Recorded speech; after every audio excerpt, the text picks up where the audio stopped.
Debbie is a field specialist in horticulture located in Jefferson County.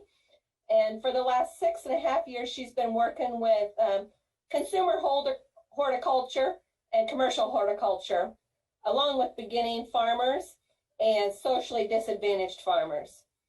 Prior to this, Debbie was on the University of Missouri campus for 20 years, where she worked with alternative agricultural enterprises, as well as beginning farmers, organic farming, and worked with the Sustainable Agriculture and Research Education co-coordinator here at the University of Missouri.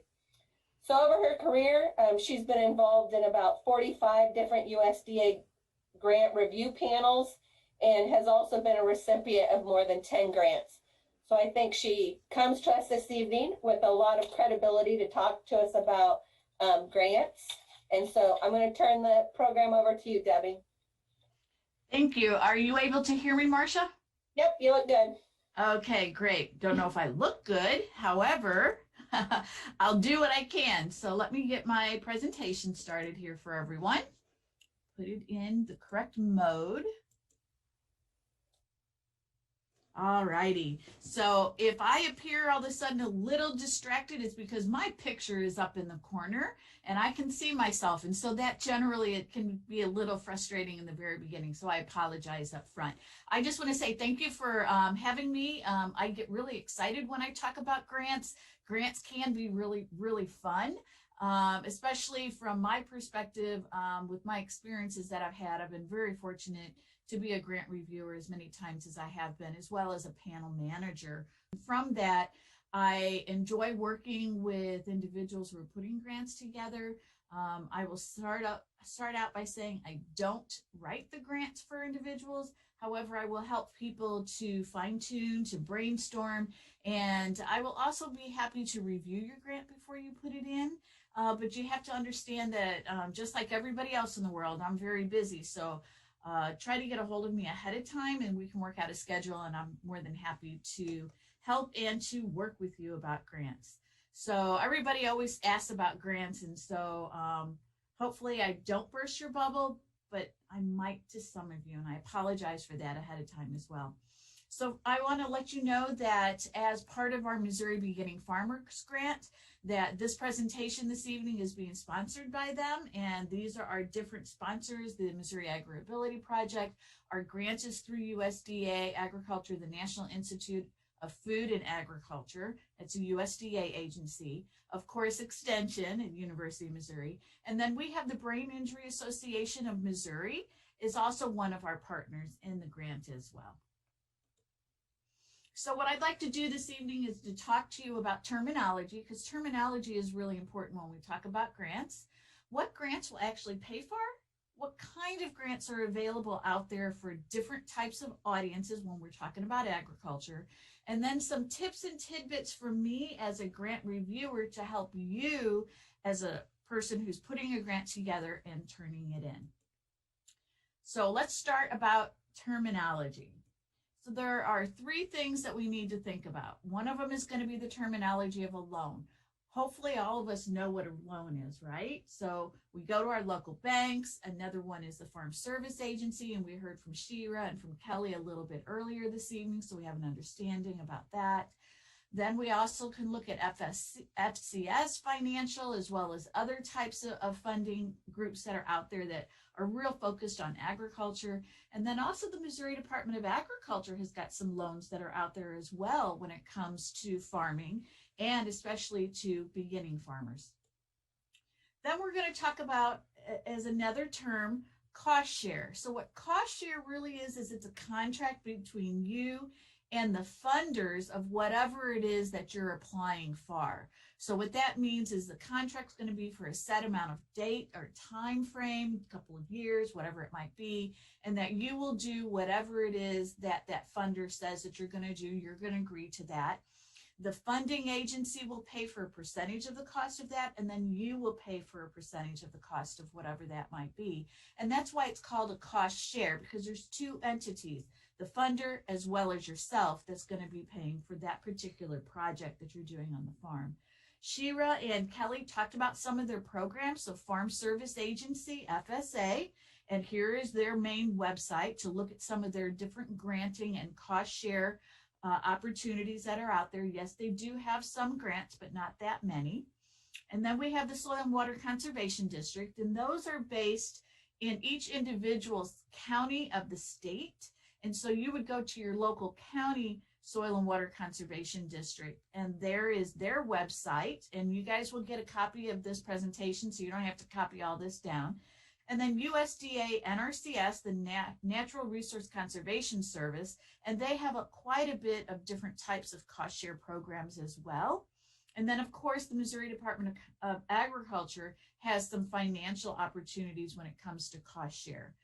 Something I want to point out to you is that the Soil and Water Conservation District and the Natural Resource Conservation Service have some grants, or actually cost share programs, that are pretty similar. And so what you want to do is understand that when you're going after funding with NRCS, you are competing with other individuals across the entire state. When you're working with the Soil and Water Conservation District, you're competing with individuals that are in your own county. Now, Soil and Water does not have as much funding as NRCS. They have similar programs, but not exactly the same. So you can visit with individuals in your area, find out what their different cost share programs are, and see if that fits into and helps you with your particular farming goals, opportunities, long-term, short-term, mid-term goals of what you want to do on the farm.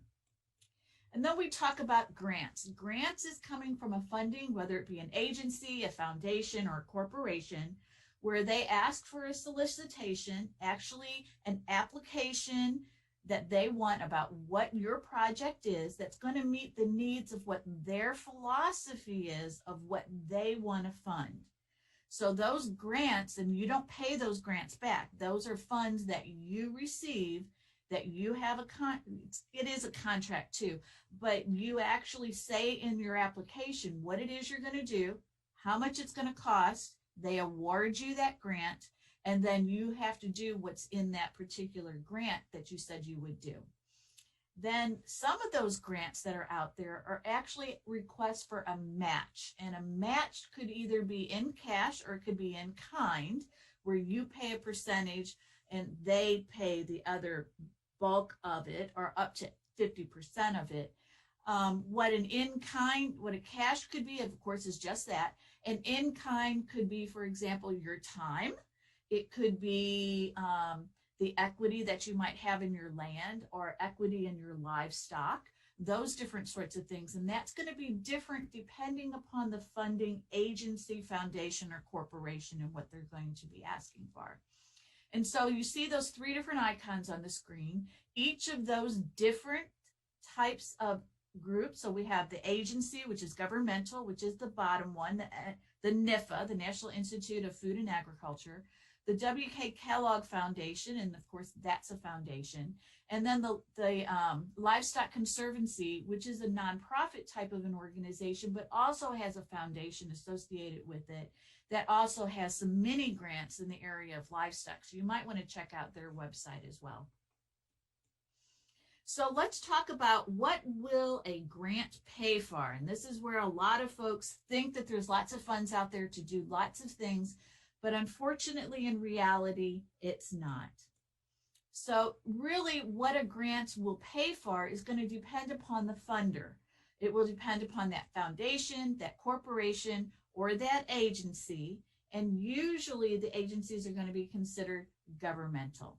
And so they're very particular about what they will pay for in the grant and what they want. So grants, and most of the grants I'm familiar with, are the funding that comes from an agency, a governmental agency. And so I put this on the screen because it's very important, I believe, for everyone to understand that if you're applying for a governmental agency grant, those are your tax dollars. So you need to think about, are you utilizing tax dollars well and appropriately and in a good fashion? And as a reviewer of different agency grants, I also look at that. Has this been funded in the past before? Is this a good value? And I do look at it as, this is my tax dollars.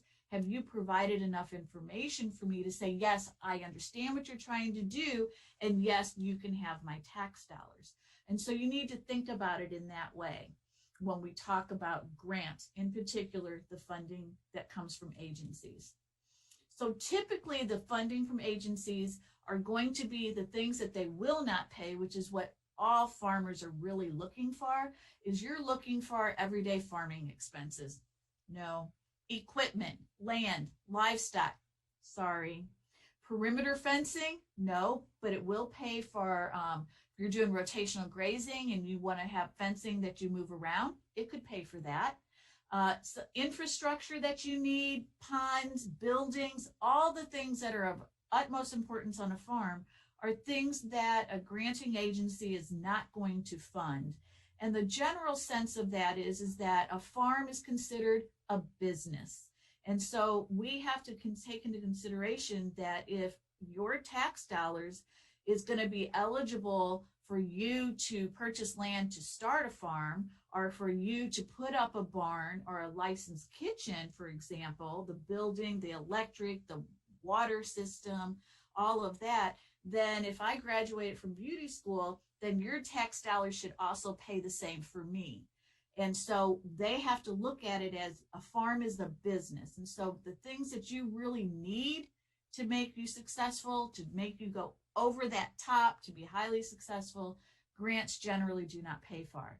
So what do they pay for? It's going to be dependent upon the particular project and agency that you're going to be funding, or you're going after for the funding of what you want. So let's talk about the different types of funding or types of grants that are out there. And again, these are agencies.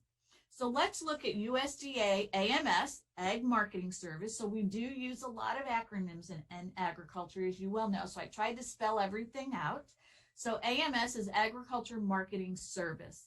They have all types of grants. And what I have done is I've gone in and selected the ones that are good for you as an individual farmer or as a grouping of some type of farmer that could go after some grant funds. So the local food production, it should say, I apologize, promotion program, the local food promotion program is where you've got, and you're adding value. So for example, a number of you out there are looking at selling cuts of meat. You want to be able to take it to a central location where your meats might be aggregated with others. You can keep your own identity, for example, with your own label, and then that central location where your meats are aggregated are then resold out to a different population. And that would be a local food promotion, again, not production program. The farmers market promotion program would go to a farmers market, an association, a nonprofit, where farmers are coming together at an actual farmers market. It helps to promote that farmers market overall and in general, and it can highlight different farmers and different trainings for farmers that are selling at that particular farmers market. It can be training on how to develop your soft skills when you're marketing, how to interact with individuals, how to maybe set up an excellent display. Those different sorts of things would be a farmers market promotion program grant. The Dairy Business Initiative, because I'm a horticulture, not livestock, I did look at this real quick, and it is for individual farmers, I believe, so you might want to check that grant out.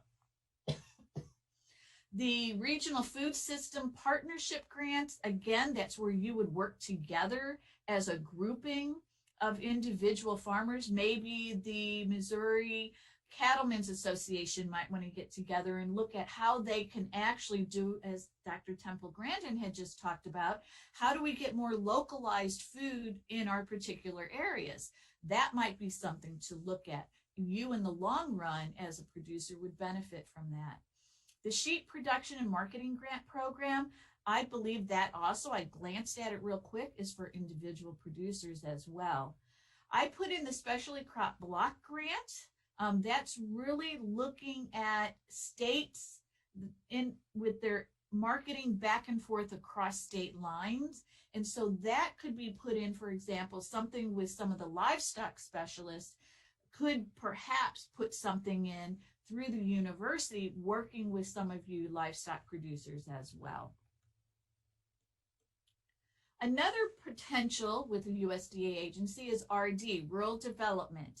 And this one is kind of a unique type of an agency because it's really geared towards the rural areas and helping to keep those rural areas thriving and bring industry, bring jobs back to the communities and making those communities as accessible as possible and to do really well. The value-added producer grant is one that's really, really a good one for any livestock producer. Any type of a horticulture producer can also apply. Those are for individuals. There are two different kinds. One is kind of like looking at you as trying to get you jump started, kind of helping you to set your plan in motion. What is that plan? And then after you get that, then you can jump to the next phase where it's actually going to allow you to, if you need, for example, to purchase a freezer, if you, for your cuts of meat, if you need to help with your marketing items, there's lots of things that actually can help an individual farmer looking at that value-added producer grant. You are competing with everyone nationally when you're applying for this grant. I'm not as familiar with the Rural Business Development Grant, but a farm is a business. So my saying is the answer is always no unless you ask. So go look at that, go online, look at it, see what it has to say, and then call the local rural development office. They're really more regionally oriented, not county oriented, and visit with them and talk to them and see what, and if your business, your farm business would actually fit into that. The next one is REAP, and that's the Rural Energy for America program. It's renewable energy. So those of you who have a larger type of an operation, you may have a larger dairy operation. A lot of energy is used in some of these buildings. So being able to apply for some of these grants where you could actually put on some renewable energy types to cut down on your electricity would be real helpful for you in the long run. So that's something that you can look at. The Socially Disadvantaged Groups Grant, and that is a grant that where you're going to have to be as a grant with groups of people. Now, it does say socially disadvantaged, and I want to take note here. There is a definition across the board with USDA as far as what socially disadvantaged means. However, each of these different agencies, including the FSA, NRCS, Soil and Water, will have their own different definitions of what socially disadvantaged is. So they have different programs. And so for one of those programs, you as a woman might be considered a socially disadvantaged person and would be eligible. And those, if I'm not mistaken, in particular with FSA, is that you as a woman would have to have 51% ownership of the farm business. So I don't know the details about that particular one, but that would be something that I would definitely check out, or contact me and we can kind of walk through some of this as well. Another one, and this is really interesting, is its USDA Food Nutrition Service, the FNS. So this particular grant, Farm to School, actually as an individual producer, you can apply for this grant. They too have this startup kind of trying to put your plan together, and then that can get funded. And as you go through that, then you can apply for what you need to do to be able to move in that direction of the full-fledged program of what you want to do, to be able to sell your product to the local schools or to some other schools that might be out there. It didn't used to be so geared towards individual farmers, but they've really opened that piece up. And I think that has been really, really helpful for our producers out there. Also keep in mind the Missouri Department of Agriculture. They have some grants that are out there as well. I know just recently, especially because of COVID with our plants, meat processing plants, a lot of them were closing down. There's not enough of the small ones, as Dr. Grandin had just recently said. So there is a meat and poultry processing grant. There's the Farmers Market Promotion Matching Grant that again goes to the farmers market, but in the long run, if you're selling at a farmers market, it helps you. So that's something that maybe you want to take back to the manager at the farmers market. The Food Insecure Agriculture Matching Grant, and notice these two said matching, which means that the entity that's receiving the funding has to have either some cash or some in-kind that's going to go along with what the funding is going to be in total that you would be asking for. The Specialty Crop Block Grant is also something that the Department of Ag does on a local statewide level as well. There's the Urban Ag Matching Grant. And yes, a lot of our farms are going to be out in the rural communities, but we have that peri-urban, and I'm in Jefferson County, so I'm just south of St. Louis. So I'm in that peri-urban area. And that urban agriculture, and again, it's a matching grant, so you have to have either cash or in kind, but the peri-urban would be eligible for those sorts of grants as well. The Missouri Value Added Grant is not the same grant as what the Rural Development Grant is. The Missouri Value Added Grant is actually where you're going to put in and look for a feasibility study, for a marketing feasibility study, or to look and help you create a full-fledged, drawn-out business plan for what it is that you want to do to add value to products that are on your farm.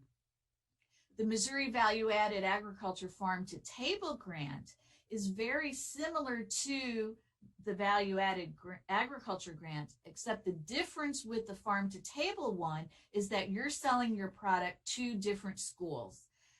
So that's something to look at. That one is relatively new. And then the last one of different types of grants that I'm really interested in talking to you about, and this is the SARE grants, the Sustainable Agriculture Research and Education grants. There are a couple of different grants that they have, but these three are in particular are for you as producers. There are a couple other grants and you as a producer are not eligible for it, but I wanted to talk about these. When you're talking about the SARE research grants, SARE is divided up into 4 regions in the U.S. So you have the northeastern part, you have the southern part of the U.S., you have the north central states, and then you have the western states. So when you're working with a SARE grant, you're only competing in your own region. Missouri is located in the north central region, so you're only competing with producers in a 12-state area. I would venture to say that anywhere between a third to maybe close to a half of those who submit a grant into SARE for the Farmer Rancher grants will be funded. These are fun types of grants. So let me talk to you about the 3 different types of Farmer Rancher grants. There is an individual grant. So you as a single farm can apply for a grant and you can get up to $9,000.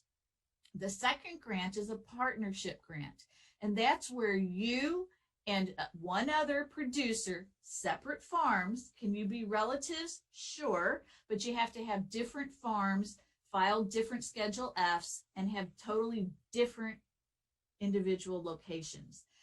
Can it be on the exact same farm? Yes, but you got to really prove that you are different farms. And you can get up to $15,500 for that partnership grant. Then the third type is going to be a group grant. That's where you would have three individual farms or more that come together to put in a grant for a project, and you can get up to $25,500 for that particular grant. So the SARE Farmer Rancher grants, what they're really looking at is those creative, innovative ideas, things that as you're working through your everyday business on the farm and you're coming up with these creative, innovative ideas, like, gee, I really wish I wonder if this would work. I would really like to try that to see if it actually works. That's what those grants are for. Now, this grant will pay for certain things, but not certain things. Again, as I said in the very beginning, so it will pay for seed, it will pay for a 50% of some different items, for example. I know you guys are mainly livestock, but if you are going to put in some sort of a plant that's going to do more than just these are 2-year grants, more than 2 years, you're going to reap the benefit of that particular plant for more than 2 years for your project, then you have to pay at least 50% of that. So there are some little caveats in there. The partnership grant, that is where you would have, for example, someone in agriculture, whether it be your local extension livestock person or your horticulture person, I got to throw that in there. Maybe it's your FFA teacher or adult educator. Maybe it could be someone else that is in some sort of a role that teaches or educates or provides information in the area of agriculture. And then there are 3 farmers. That grant also is really good because I think that you can get about 30 to 35,000. Don't quote me on that. I forgot to look that one up before this evening, but it is some dollars that are there. You definitely have to have that ag educator of some sort that's involved. Could it be someone, for example, with the Cattlemen's Association who does some outreach with that association across the state? Perhaps that could be the person that's an educator, an ag educator, as part of your grant. So it is different in the sense that the Farmer Rancher Partnership Grant, it's just farmers. The partnership grant, you do have to have that educator involved. The Youth Educator Grant is for $2,000. Doesn't seem like a whole lot. And you're like, well, I'm not an educator. Yeah, you are. Are you telling people about your farm? Are you telling people about how to grow or raise your animals and livestock on the farm? Are you educating them if you sell cuts of meat, or if you're making cheese, or if you're making any kind of products from any of the livestock that you're growing or raising? Yes, you're an educator. And so that is also a type of a grant. It can get your foot in the door. If you're scared of grants, this particular grant is really helpful for you. But in general, the SARE Farmer Rancher Grant, the Partnership Grant, and the Youth Educator Grant are very, very farmer friendly and very much easier to put together than the other grants that I've listed. The Farmer Rancher Grant is due December 12th, so you've got time to go out onto their website, look at the application, and see if you're interested in maybe submitting one of those. The Partnership Grant and the Youth Educator Grant, those, I believe the deadlines have already passed for those, but think about that Farmer Rancher Grant. So I want to talk to you a little bit about tips now that you kind of have a general idea about what some of the different grants are that are out there. And these are my tips just as a reviewer, as a person who has put grants together, as a person who has helped other colleagues say, hey, Debbie, would you look at this? What do you think? What about this concept or idea? Can you help me fine tune? And I really enjoy doing that, and I really enjoy helping folks with it. The first thing that I really want to say is find the right program for you, your idea, and your project. It's very, very obvious to us as reviewers of grants that you're trying to fit your idea and concept, which is a square, into a round peg. No, a square peg into a round hole. How does that sound? So it's obvious to us because we've read the RFA, which I'll explain in a minute. We know what the funding agency is wanting to fund, what they would like to have. And so it's obvious to us. So doing a little bit of your homework is really important. So tips, RFA. What is an RFA? It's a referral for application. It's that document that tells you what it is that the funding agency would like to fund, what are the requirements, what are the things they want you to put into the proposal. It tells you all kinds of information. If you're doing a grant, the RFA is essentially kind of like your Bible. Putting the grant together takes more time than you think. It wasn't uncommon for me to spend lots of nights in a row, multiple weeks, working late at night, doing my normal job, but also doing the grant writing and back and forth and planning in the evening and spending a lot of time doing that. I suggest that you print out the RFA, read it, highlight it, set it aside, come back to it the next day, read it again, use a different color highlight, and look at it so that you really are going to become a student of that RFA. They have a template in there. All RFAs are going to have a template of what they want, how they want it organized, and it's there. All you have to do is pull it out and follow that template. So it's good to know what that template is. It's in there. It's pretty obvious. All RFAs are that way. Develop yourself a timeline. And what I always say is work backwards. If I know that the Farmer Rancher grant is due on December 12th, I am the type of person where I'm not going to wait for the last day, because you're going to submit things electronically through SARE. It's electronic. However, if you don't have access to electronics and being able to do that, you still can send in a paper copy. So I know I want to send that in a couple days ahead of time, or maybe a week ahead of time. So what is that? And then I say, okay, how long is it going to take me to get my letters of support? Okay, how long is it going to take for me to put a budget together? And so I kind of work backwards, create a timeline on when I know things I want to get done. And it's important for you to understand your own timeline, because just like me, you're working on the farm or you're working another job off the farm. And so you have to make sure what your time is and how you're going to fit this work into it.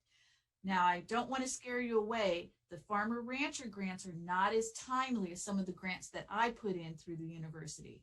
So, but because it might be your first time, you might want to take a little bit more extra time than what you think. Subcontracts, you are eligible to do a subcontract with a Farmer Rancher grant. Let's say, for example, you're growing alfalfa because that's important for the livestock, and again, I'm not an agronomy person, so excuse me, you're wanting to do some testing on some insect that's there, and you want to bring in some sort of an ag consultant who's going to help you to set up your program, and you might need to pay him. That would be considered a subcontract. And if you decide to do that, I'm happy to visit with you about it. You're going to hear me say this frequently. Reviewers will know. We will know if you read the RFA. We will know if you didn't use the template. We will know if you worked on it at the very last minute. Those things are pretty obvious to us as a reviewer. So my message really is to take your time. So another thing, we have the RFA. Then in the RFA, they want you, and that template is going to be your narrative. So the narrative, and they're going to have specific types of things they want you to answer. They're going to want to know who's going to be working on the project. They want to know what the project is. They want to know when you're going to do certain things with that project. They want to know where the project is going to take place, and they want to know why is that project important. And you do need to answer all those questions. If you don't answer those questions, again, the reviewers are going to know if you don't answer them, because they're important as to why they want to fund you.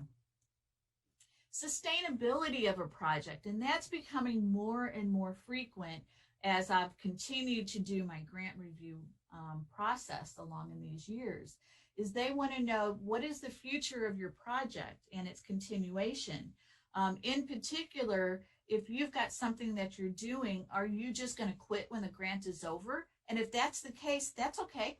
State that in the grant.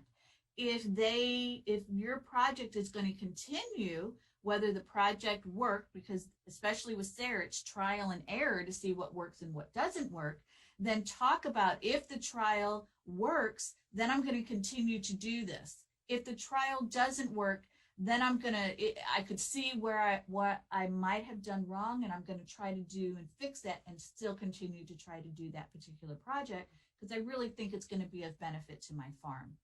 So those are the things to think about when you're talking about sustainability.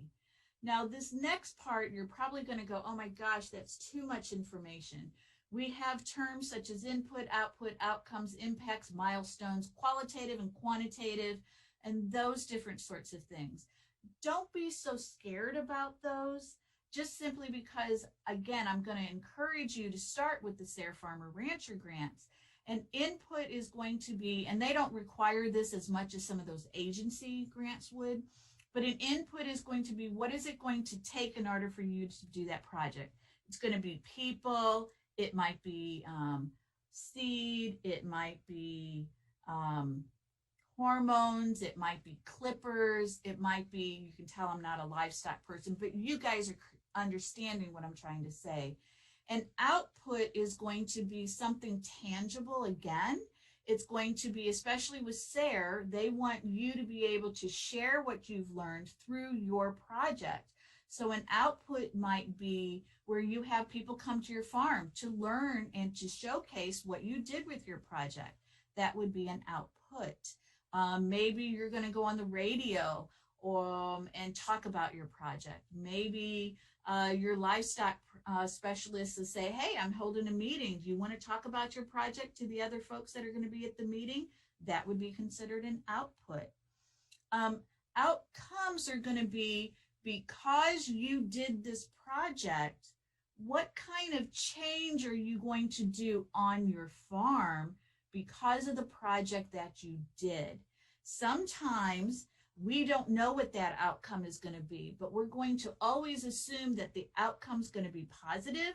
And so because you did X on the farm, you anticipate you're going to have less expenses on herbicide spray or hormones or vaccines or whatever it might be that you have. Because you're doing this, you anticipate a change in your finances. It might be a change in, for example, how you do animal welfare or how you handle the livestock on your farm. That might be an outcome. And impacts and milestones generally are not as important, just simply because those go with those higher scale types of grants that chances are, if you're asked to be part of a grant with the university, they might talk about impacts and milestones.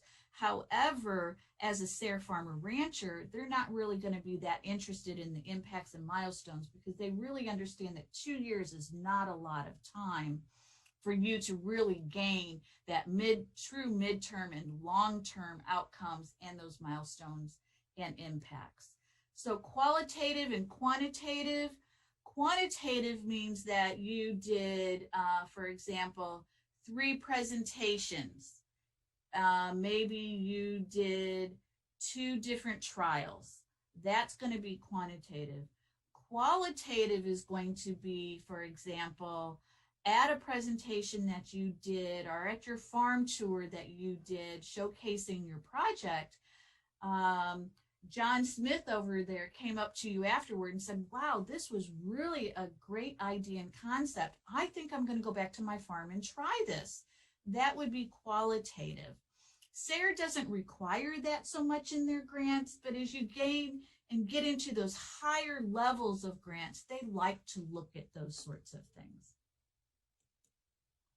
So budgets, when you're preparing a budget, the budget is actually going to be those numbers, and the budget justification is going to be the explanation of what you put into that budget.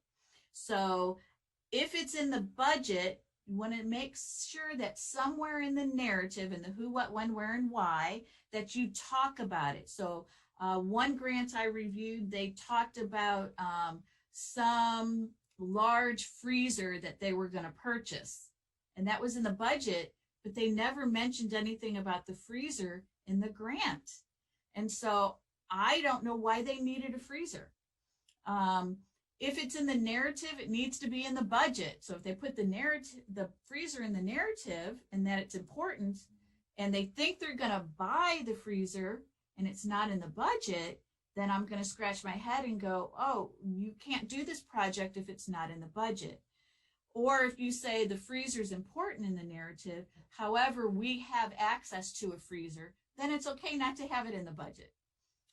Provide detail in the budget narrative. So that would be, for example, that you are going to purchase X number of, again, for me, it's easier with plants, seeds at this price per ounce for the seed.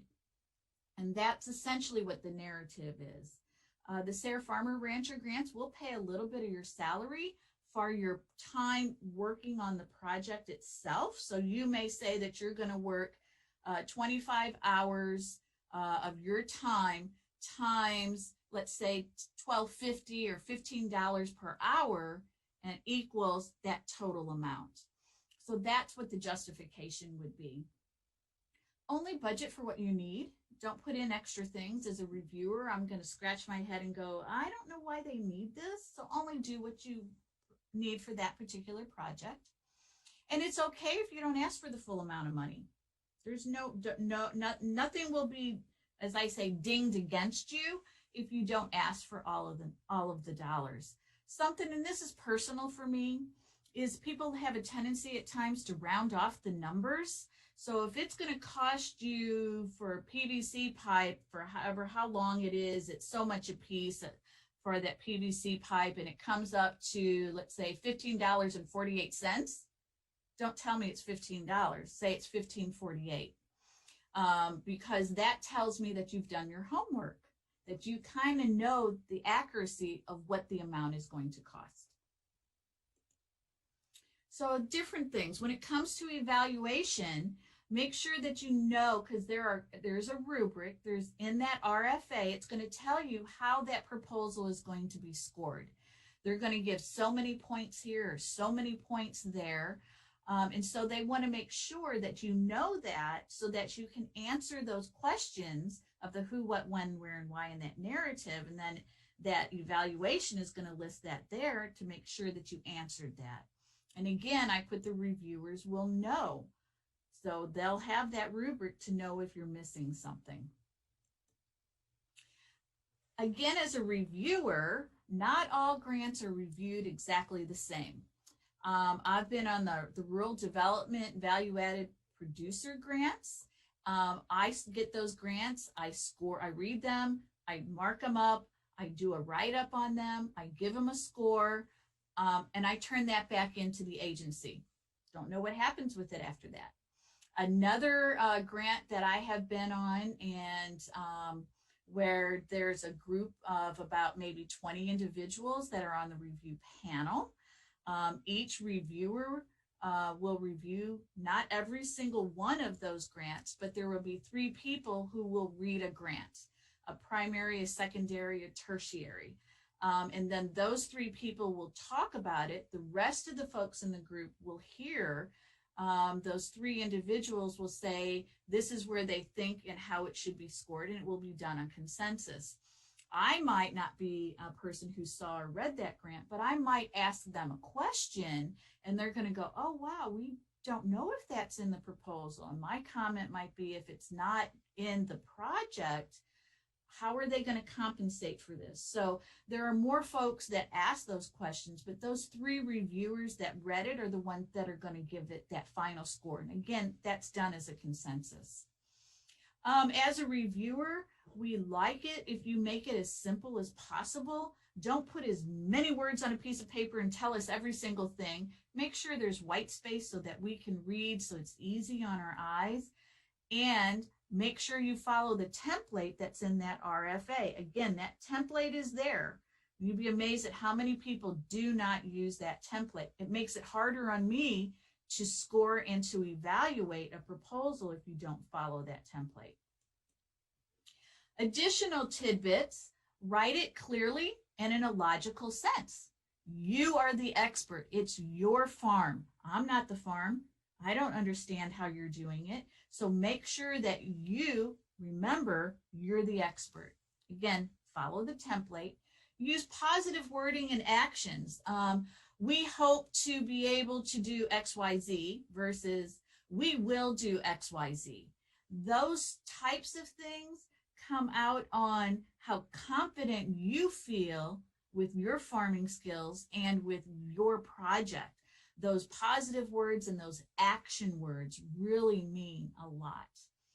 Don't write assumptions or unsupported generalizations. So for example, 95% of school children think that chocolate milk comes from chocolate cows. Well, you have to substantiate something along in that line. It's an assumption that that's the case.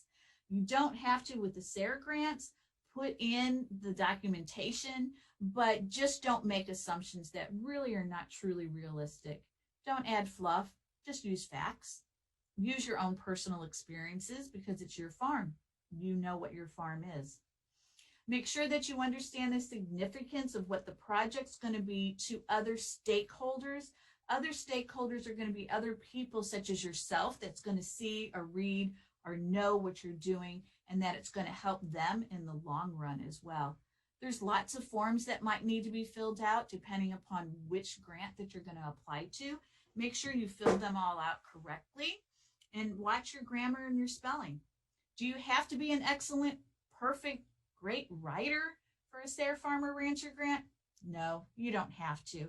With the SARE grant, they're looking for the innovative, creative concepts and ideas. Most of the grants will ask for a letter of support. I'm pretty sure that any of the livestock producers or someone that if you work with NRCS or the FFA teacher, they probably would be more than happy to write a letter of support saying, yeah, this is a great farmer in my community. And she'll follow through with whatever she says she's going to do, and I have no doubt she'll complete it. Other tidbits, again, make it easy for us as a reviewer. Keep it clean, lots of white space. Use charts and graphs. One grant, they put in like a paragraph that was about this big on a piece of paper with all kinds of statistics. I couldn't follow it. If it had been in a chart or a graph, it would have been a lot easier for me to have followed what they were really trying to convey to me. Keep it simple. Don't be over ambitious. It's not uncommon for me to read a proposal, and in that they're going to do this, they're going to do this, they're going to do this, they're going to do this, they're going to do this. And by the time I'm done reading the proposal, I'm mentally exhausted from reading it because it's doing too much. So just keep it simple. It doesn't have to be extravagant. Don't do a lot of information overload. Don't use acronyms and jargon. Use buzzwords. That's not the best. We have been directed as reviewers. We're scoring the proposal according to what you wrote. Don't tell me, oh, go to my website to learn more about me. Here's a newspaper article. Go to this website and look at it. Some of them will have appendices, like it might want to have a resume. SARE doesn't require that, but some of the other grants might. And that's where I'm going to learn more about you as an individual.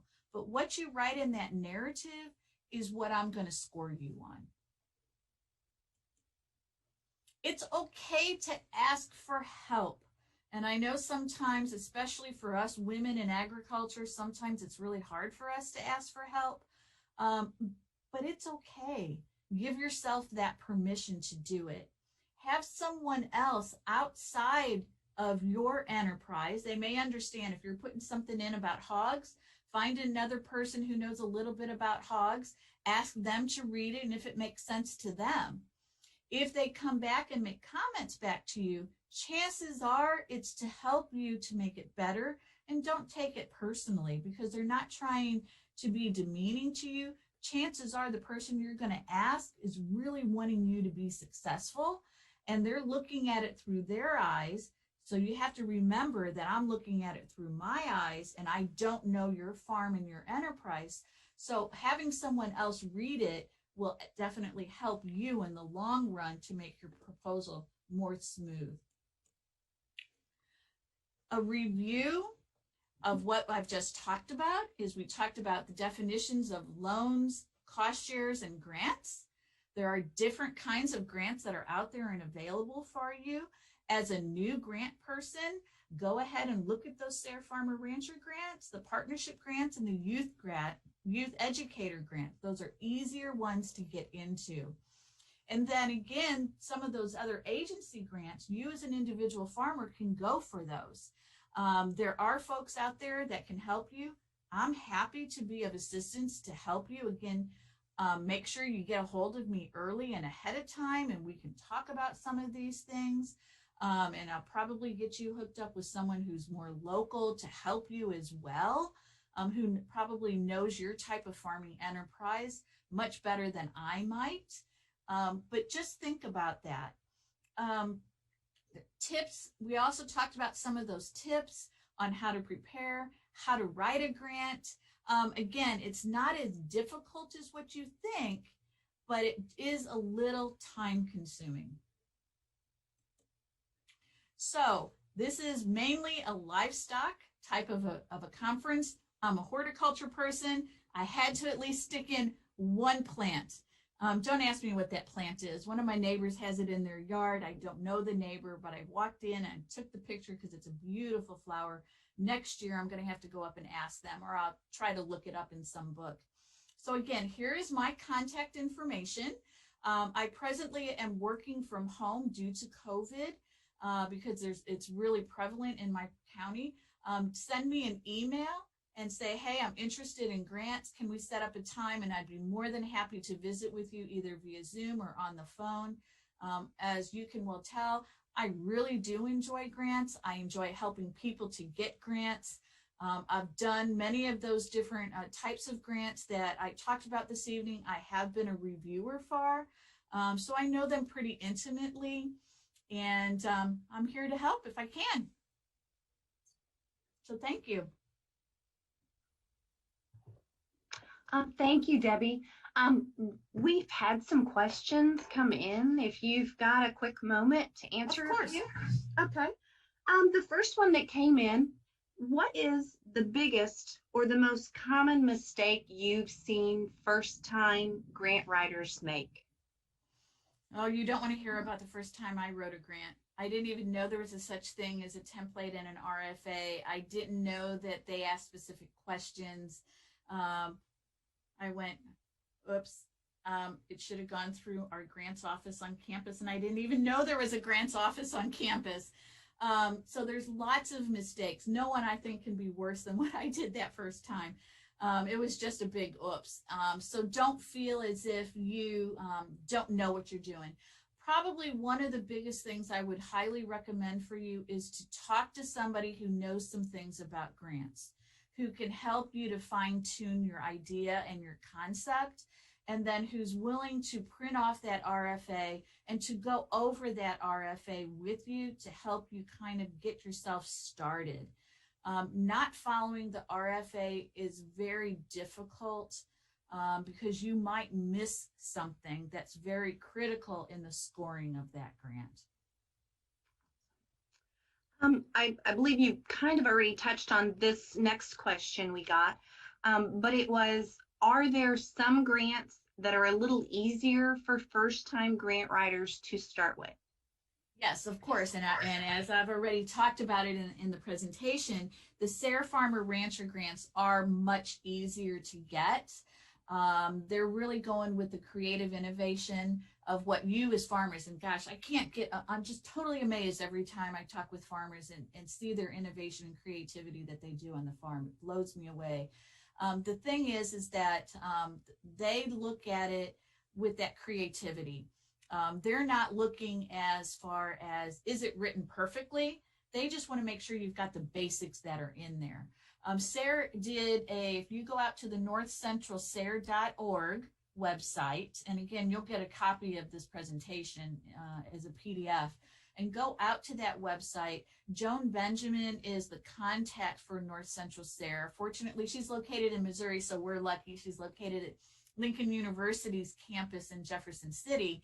And so she's really easy to visit with as well. But they did a Zoom meeting where Joan went over the grant for the SARE Farmer Rancher grant. And if I'm not mistaken, I think it's out on their website, so you can look at that in detail. Usually every end of September, beginning of October, Miranda Dushak, and she's a small farm specialist with Lincoln University based out of St. Louis, she and I usually get together and put on a SARE Farmer Rancher grant writing workshop every year.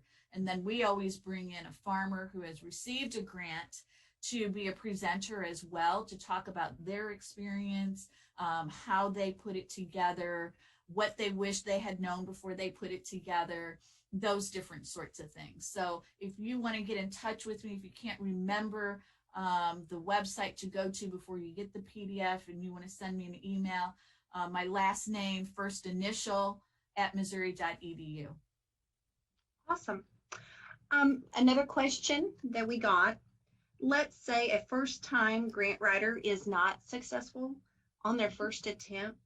Does the grant committee that you know of let the writer know why their grant was not successful so they can learn from their mistakes before they try again? Oh, most definitely.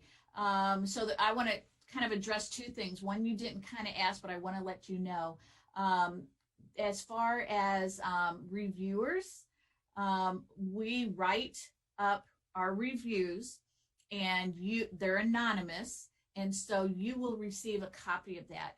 I don't know if Joan Benjamin with the Sarah Farmer Rancher Grant automatically sends those out. I don't know, because I've not been in that piece of the process with her. I have been a part of the review process for that in the past, but I haven't been in her shoes to know. But if you don't get a copy of the reviews, all you have to do is email Joan, and she'll be happy to send you those reviews. Every grant will get written copies, or will have written summaries of what the review is. And I just told you my experience of my first grant writing episode. It was a huge mistake, right? So, but I learned from it and I moved on. And then what you could always do is you keep a copy of it, and you know you haven't done it, get a hold of somebody else and go, here's what I submitted last year. I think it's a great idea. Tell me what you think I could do to improve it. Always continuously ask. The answer is always no unless you ask. So always ask. Awesome. Thank you so much. Marcia, I think that's all of the private side questions that we've gotten so far this evening. Thank you very much, Tina, for watching the chat for Debbie and helping out with the questions there. Great job. And also thank you very much, Debbie, for presenting tonight. Very good information. Thank you for having me. I appreciate it.